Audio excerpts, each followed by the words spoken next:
Today, I would like to talk about internationalization in Vulkan. In other words, making your app support more than one language. So I'm going to refer to the documentation here and just go through the contents step by step. So first of all, what's a locale? Well, a locale is kind of like a language, but for example, French and Canadian French would be two different locales, or UK English and American English. You get the idea. It's kind of a more granular way of specifying a language. In Vulkan, you can specify a default locale, and that's kind of the easiest thing you can do. You just set it in your settings JSON file. So what that will do is when you're loading a plugin, a theme, a package, anything that has strings, text strings that have been prepared for internationalization, and assuming you have that they support the locale you specified, you will see them in that locale. So that's kind of the most basic way of enabling multiple languages by enabling like one default language at a time. Now, if this is a multi-language app and you want like more granular control, you can call register locale and kind of specify more properties. Now, all of them are not supported yet, but register locale does work. So today, well, we're going to look at an example app called Zen's Home or Zen's Room, kind of the same thing, and it has two locales, EN for English and JA for Japanese. You don't really need to worry about these. Those are things that will be used in the future, I'm hoping, but for now, just see that they all have an ID, which is how we're gonna identify them and select them. So how does your site select which locale should be used? Now, as I said before, you can set a default locale, which works well when you only have one language you want to use for your app. If your app supports more than one language, though, well, it will look at a couple factors to figure out which one to show to the current user. If the user is logged in, the app will look at a locale property under profile object. It could come from a locale cookie. And in the future, so all of these are kind of to do, but you could look at the current domain, so have different domains for different languages, maybe have a special query string in the URL or segment in the URL to trigger the right language, or even auto detect from browser settings. But the idea is there's a bunch of reasons, bunch of factors that can control the locale, and they probably will have some kind of priority order with the user's own setting coming first. So let's actually check out the example site right here. So it's kind of an Airbnb-like site where you have properties listed on the site, and these properties are translated in English and Japanese. So I can switch the language, and you can see it will switch the content here as well. So not all of it has been translated, but some of it has. And there's two things to notice. One is that the UI, the strings in the user interface have switched language, and the content coming from the database has as well. In fact, you can see it kind of doesn't switch at the same time, and that's because while the UI strings are already stored in memory on the client, the content needs to come from the database. It's being requested. So how does this work? Well, you can call these two functions, set locale, get locale, that are available on the React context in any component. So if we look at the header.js package component here, nav, yeah, here we go. We have onClick set locale en, onClick set locale ja, and that comes from the context.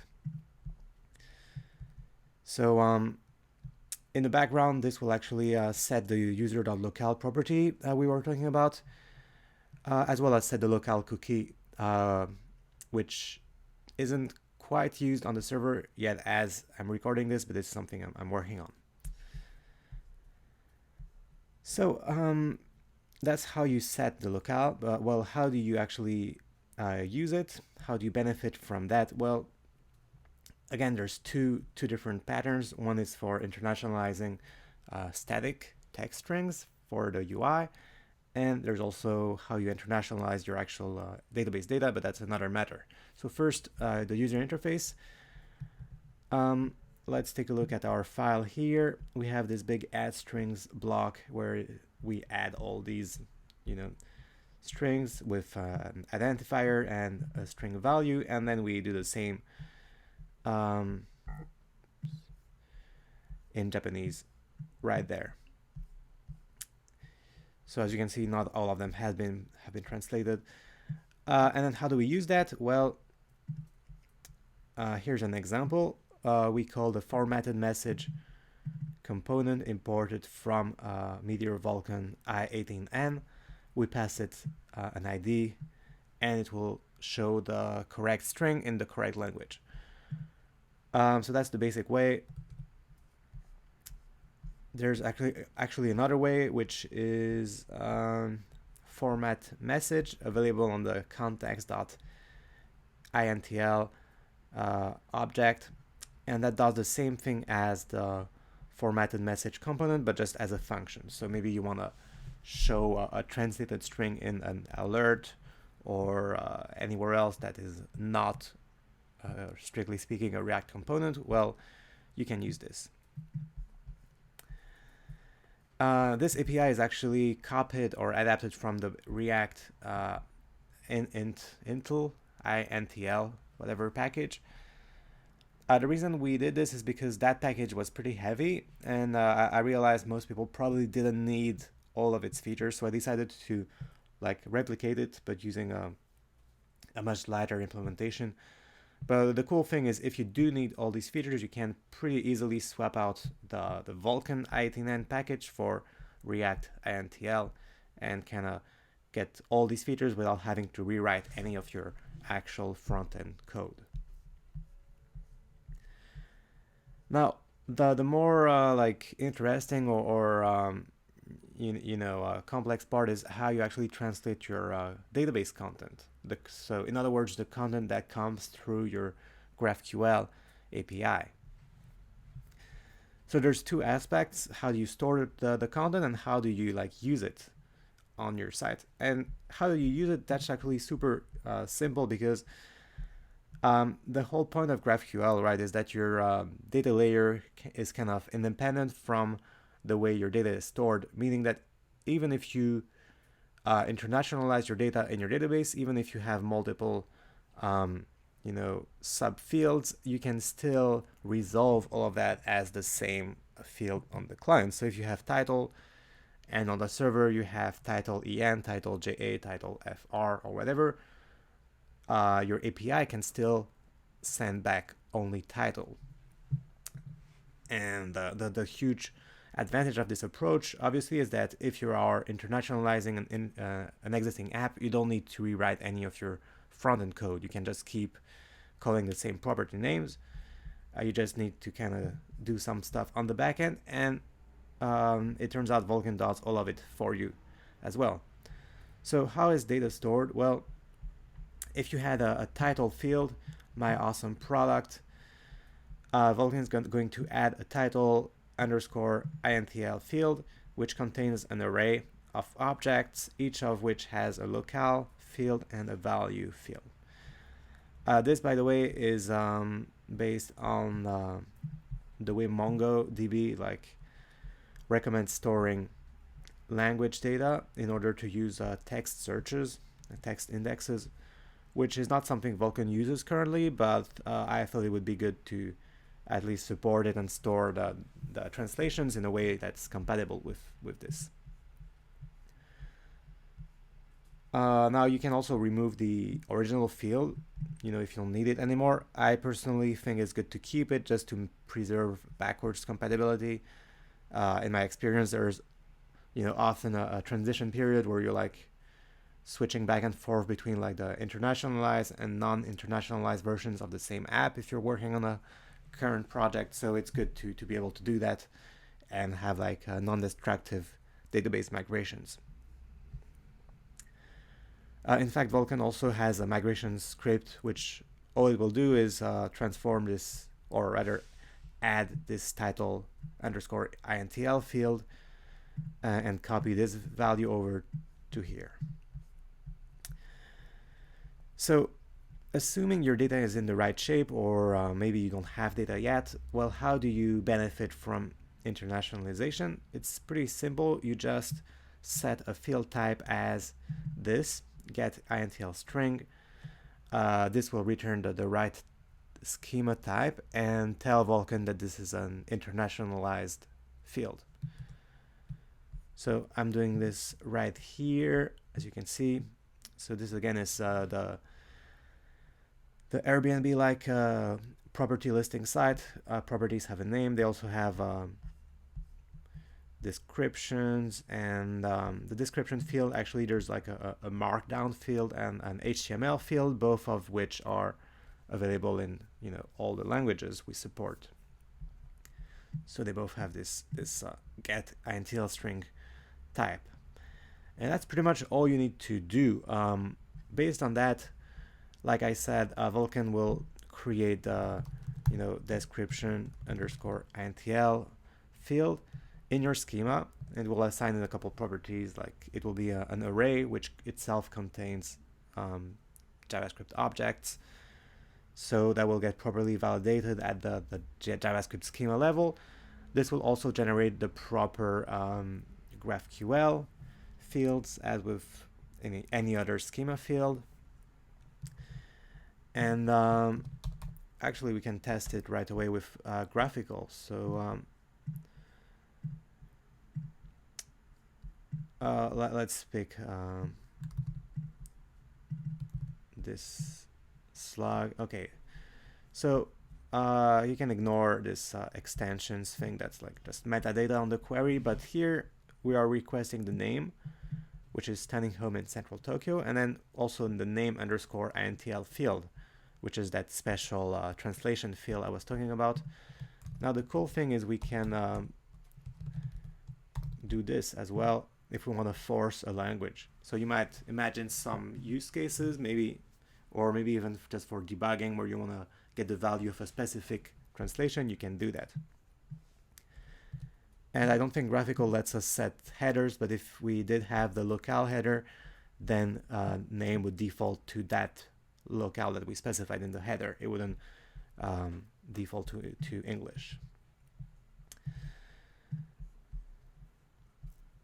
So another thing we can look at, well, okay, let's look at first at the database again, so you can see how the data is stored.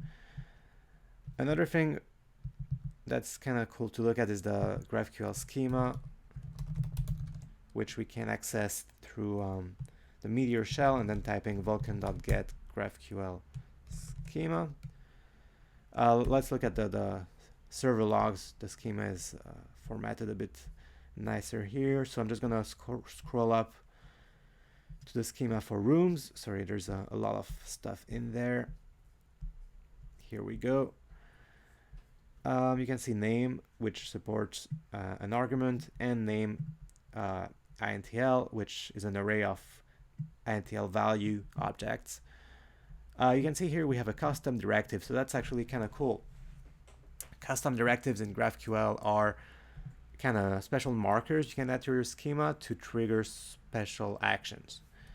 And in this case, this is how we achieve our the fact that the name field will pick the correct locale. So here's where we define the logic for that directive.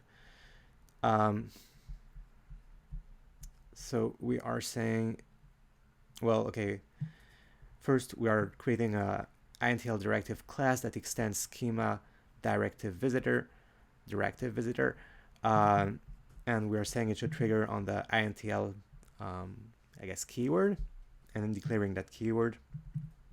And what this does is basically it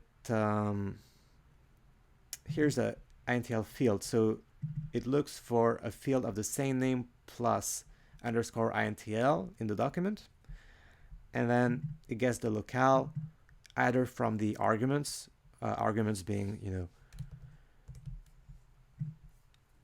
when we specify locale here, that's the argument, or from the context. So this is going to be a global value set for the entire GraphQL query, and that's pretty cool because we don't have to specify the locale for every single field. And based on that, it just finds that correct string in the document in the international field and returns that. So we have a small helper function that kind of just looks at the right place in the array of translations and returns the right one. So this logic isn't that complex, but you know what's cool is at the end of the day, we can get that name field or that title field or whatever in multiple languages without changing anything on the client. Now, what else? In the future, it might be cool to support locale specific content. So that's something, you know, for the roadmap. In other words, if you want to show a list of all rooms, you can imagine if those were blog posts, let's say, and some were translated or some not, or maybe some are in one language and some are in another. It might be cool to have a way to say, okay, only show me documents that support locale X. Another thing to do is search. So, you know, when you have a search like this, currently it will not support the internationalized fields. So that's something also to work on. Finally, oh, and by the way, when I say this, it might have changed by the time you see the video, you know, but it's I'm just mentioning this in case people want to submit PRs and contribute to the effort. And finally, internationalizing emails. So let's head to the emails dashboard. So here's an email. You can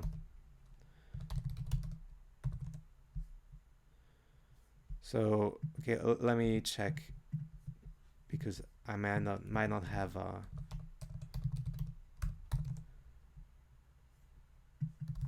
translated them actually.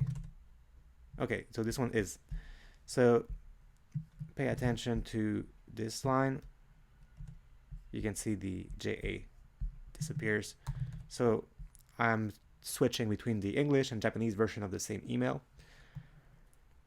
How does it work behind the scenes? Well, so this was the inquiry approved email,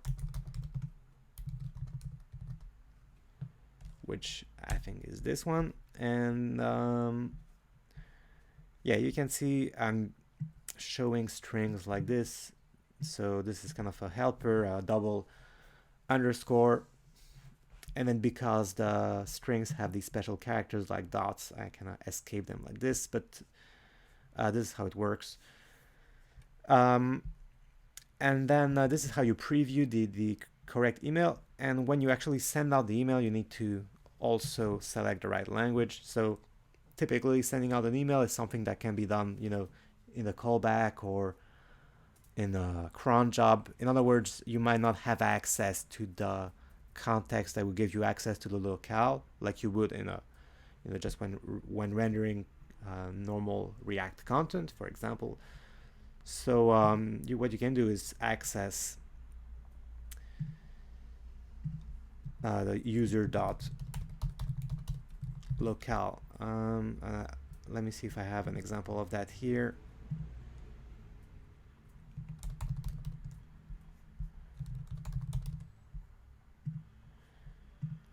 Okay, so here's an example where I've just hard-coded it for now. But when you send an email, you can specify a locale. So I think we can safely change this. And yeah, make sure that the user receives emails in the correct locale. And again, every time I change the language here, it actually sends like a GraphQL request in the background.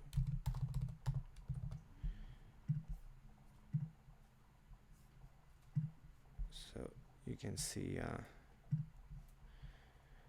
I'm editing the user and setting locale to en, just as a way to store that for later, so that we always communicate with our users in the correct language.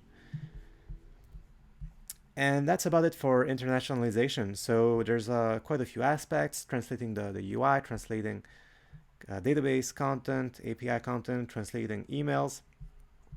But overall, it's a pretty complete system, I think, pretty flexible. And that's great because it means you can support multiple languages, always show users the content that is most relevant to them, and also have some bugs to figure out because that's part of just building apps, I guess. So thanks for watching. I didn't dig too deep into like the specifics of how it all works behind the scenes in this video. If you're interested in that, there will be a post about it as well. And of course, you can always come on the Slack channel and ask questions, or even just look and dig into the code yourself. So again, thanks for watching, and stay tuned for more later.